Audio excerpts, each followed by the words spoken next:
எல்லோருக்கும் வணக்கம். இன்னைக்கு அனிதா புஷ்பவனம் குப்புசாமி யூடியூப் சேனலில் உங்களை எல்லாம் சந்திக்கிறதுல ரொம்ப ரொம்ப மகிழ்ச்சி. என்கிட்ட சில நாள்களாக சில பெண்கள் கேட்கக்கூடிய கேள்வி என்னன்னு பார்த்தீங்கன்னா, பெண்கள் ருத்ராட்சம் அணியலாமா அப்படின்னு கேட்டுக்கிட்டு இருக்கீங்க. இன்னைக்கு அந்த தலைப்பை பற்றி தான் நம்ம அலச போகிறோம்.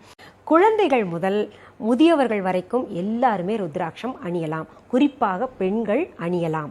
எப்படி இவ்வளோ உறுதியாக நீங்கள் சொல்கிறீங்க அப்படின்னு நீங்கள் கேட்டிங்கன்னா, அருணாச்சல புராணம் பாடல் எண் 330 இந்த உலகத்தையே கட்டி காக்கின்ற ஆதிபராசக்தி ருத்ராட்சம் அணிந்திருப்பதாக அந்த பாடல்களில் சொல்லப்பட்டிருக்கு. கட்டாயம் அணிய வேண்டும் பெண்கள் அப்படின்னும் சொல்லப்பட்டிருக்கு.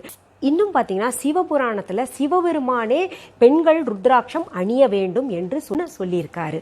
சரி, முதல்ல இந்த ருத்ராட்சம் என்றால் என்ன அப்படின்னு பார்த்துடலாம். இது முழுக்க முழுக்க வடமொழி சொல். சிவபெருமானுக்கு இன்னொரு பெயர் ருத்ரன் இருக்குன்னு எல்லாருக்குமே தெரிஞ்சதுதான். அக்ஷம் என்றால் வடமொழியில் கண்கள் என்று பொருள். அதாவது சிவபெருமானுடைய 3வது கண், நெற்றிக்கண் இருக்கு இல்லையா, அதிலிருந்து ஒரு துளி நீர் பூமியில் விழுந்து ருத்ராட்ச விருட்சமாக உருவானதுன்னு சொல்றாங்க. அந்த மரத்திலிருந்து உருவான விதைகள் இல்ல மணிகள்னு கூட சொல்லலாம். அதைத்தான் ருத்ராட்சம்னு சொல்லிட்டு வர்றோம். இது அதிகமாக நேபாள், ஹிமாச்சல் பிரதேஷ் இந்த மாதிரி இடங்கள்ல உற்பத்தி ஆகுது. அதுதான் நம்ம viha.online வச்சிருக்கோம். இதுலயே பல்வேறு நிறங்கள்ல இருக்கு. வெள்ளை நிறமாகவும் இருக்கும், பழுப்பு நிறங்கள்லயும் இருக்கும், அதே சமயத்தில் பார்த்தீங்கன்னா நல்ல காப்பி கொட்டை நிறத்துலையும் இருக்கும். ஒரு சிலர் பார்த்தீங்கன்னா சாயத்தை ஏற்றி இருக்கிறது நல்லாவே தெரியும். எப்படி இப்படி 3 நிறங்கள் உருவாச்சு அப்படின்னு பார்த்தீங்கன்னா, சிவபெருமானுடைய 3 கண்களிலிருந்தும் பார்த்தீங்கன்னா 3 நிறங்கள் உருவானது. பெண்கள் ருத்ராட்சம் அணியலாமா இல்லையான்றதுக்கு அருணாச்சல புராணமும் நமக்கு சிவபுராணமும் சாட்சியாக இருக்கு. எல்லாரும் அணியலாம்ன்றது உறுதிபட சொல்லப்பட்டிருக்கு. சரி, அடுத்தது பார்த்தீங்கன்னா, பெண்களுக்கு மனசுல இந்த கேள்விகள் எழும்பலாம். அதாவது மாதாந்திர உபாதைகள் இருக்கு இல்லையா, அந்த நேரத்தில் இந்த ருத்ராட்சம் அணியலாமா அப்படின்னா நிச்சயமாக அணியலாம். ஏன்னா இறைவனுடைய படைப்பில் இறைவனுடைய பூஜை பொருட்கள் எல்லாமே பார்த்தீங்கன்னா இந்த மண்ணிலிருந்து இயற்கையாக உருவானது தான். அதே போல இறைவனால் படைக்கப்பட்ட இந்த பெண்ணும் பார்த்தீங்கன்னா இயற்கையானவள். அவளுக்கு ஏற்படக்கூடிய இந்த உபாதைகளும் இயற்கையானது தான். அதனால அணியலாம். அடுத்தது, இல்லறத்தில் இருக்கும்போது, தாம்பத்தியத்தில் இருக்கும்போது அணியலாமான்னா நிச்சயமாக அதுவும் இயற்கையானது தான். அந்த நேரத்திலும் அணியலாம். ஒரு சிலருக்கு இன்னும் சில கேள்விகள் மனதுக்குள்ளே தோணும். நம்ம தீட்டு வீட்டுக்கு போகிறோம், அப்படி போகும்போது இது போட்டு போகலாமா அப்படின்னா நிச்சயமாக போட்டு போகலாம். எல்லாமே இயற்கை தான். இது எல்லாமே பார்த்தீங்கன்னா இயற்கைக்கு உட்பட்டு தான் இருக்குது. ஏன்னா மரணம் என்பதும் இயற்கை, இந்த தீட்டு என்பதும் இயற்கை, பெண்களுக்கு ஏற்படக்கூடிய உபாதை என்பதும் இயற்கை, தாம்பத்தியம் என்பதும் இயற்கை. இது எல்லாமே இறைவனால் இப்படித்தான் வாழணும்ன்றது ஏற்படுத்தப்பட்ட இயற்கையான சடங்குகள். அதனால இது எல்லா நேரங்களிலும் அணியலாம். இதுல ஒரு சிலர் என்ன கேட்குறாங்கன்னா, இதை அணிந்து கொண்டு அசைவம் சாப்பிடலாமா அப்படின்னு கேட்குறாங்க. இதை பற்றி நான் ஆராய்ச்சி பண்ணும்போது பொதுவாக பார்த்தீங்கன்னா நிறைய இடங்கள்ல அசைவம் இதை அணிந்து கொண்டு சாப்பிடக்கூடாது அப்படின்னு சொல்லியிருக்காங்க. ஆனால் புராணங்கள்லையும் வேதங்கள்லையும் இதிகாசங்கள்லையும் எங்கேயும் அந்த மாதிரி சொல்லப்படவில்லை. இது பார்த்தீங்கன்னா அவரவர்களுடைய வாழ்க்கைக்கும் சூழ்நிலைக்கும் ஏற்ற மாதிரி ஒவ்வொருத்தரும் சொல்லியிருக்காங்க. அதனால் அசைவம் சாப்பிடுபவர்கள் இதை அணியக்கூடாதுன்னு நான் சொல்ல மாட்டேன். அப்படி சாப்பிட்றதுக்கு முன்னாடி என்ன பண்ணலான்னா, அதை கழற்றி வைத்து விட்டு சாப்பிடலாம். அப்படியே தெரியாதனமாக மறந்து போய் நம்ம சாப்பிட்டுறோன்னு வைங்களேன், எதுவும் கவலைப்பட வேண்டாம். நீங்கள் என்னென்னா மாசத்தில் அப்படியே நம்ம இதை அணிஞ்சிட்டு தெரியாதனமாக சாப்பிட்றோன்னா அது கூட கவலைப்பட வேண்டாம். அது ஞாபகம் வந்த உடனேயே என்ன பண்ணணும்னா, அதை கழட்டிட்டு நம்ம மஞ்சள் தண்ணியில் இல்லாட்டி பச்சை பாலில் அலசிட்டு, நல்ல தண்ணியிலையும் அலசிட்டு திரும்ப நம்ம போட்டுக்கலாம். அதனால எந்த தோஷமும் ஏற்படாது, எந்த குற்றமும் ஏற்படாது. அதனால் அவங்களே என்னென்னா இந்த புகை பிடிக்கிறது, மாமிசம் உண்பது, அப்புறம் இந்த குடிக்கிற பழக்கம் எல்லாம் விட்டுருவாங்க காலப்போக்கில் அப்படின்னு சொல்லியிருக்காங்க. சிவபெருமானுடைய நெற்றிக்கண்ணிலிருந்து உருவான இந்த ருத்ராட்சத்தை பார்ப்பதற்கும் தொடுவதற்கும் கோடி புண்ணியம் பண்ணியிருக்க வேண்டும் அப்படின்னு சொல்லுவாங்க. அது தவிர இதை அணிந்து கொள்ளணும்னா நிறைய புண்ணியம் செஞ்சிருக்கணும் அப்படின்னு புராணங்கள்ல சொல்லப்பட்டிருக்கு. இந்த ருத்ராட்சத்தை அணிந்தவர்களுக்கு நிச்சயமாக சிவபெருமானுடைய அருட்பார்வை கிட்டும்னு சொல்லப்பட்டிருக்கு.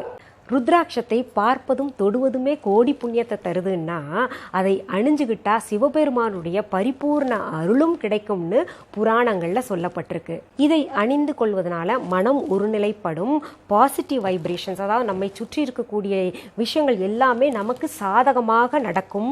அது தவிர அதை அணிந்து கொள்வதனால நம்ம உடம்பில் உள்ள 6 சக்கரங்களும் சரியாக இயங்கி நம்மை சுற்றிலும் ஒரு ஆறான்னு சொல்லுவாங்க இல்லையா, அந்த நல்ல வைப்ரேஷன் உருவாகும்னு நல்ல படித்த விஞ்ஞானிகளே சொல்லியிருக்காங்க.